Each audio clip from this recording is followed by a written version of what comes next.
2024 সালে 22 অক্টোবর বৈষম্য বিরোধী ছাত্র আন্দোলনের আহ্বায়ক কমিটি গঠনের মধ্য দিয়ে ছাত্র সমাজ সংগঠিত হতে শুরু করে।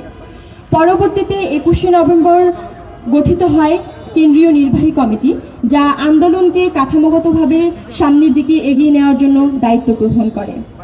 কিন্তু ইতিহাস সহজ পথ দেখায় না।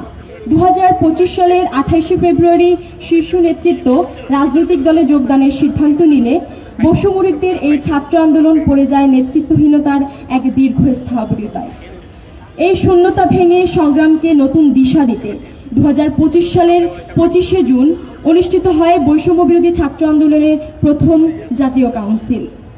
সেই কাউন্সিলে সরাসরি ভোটের মাধ্যমে আমরা নির্বাচিত করি আমাদের নতুন সভাপতি, সাধারণ সম্পাদক, সাংগঠনিক সম্পাদক এবং মুখপাত্র।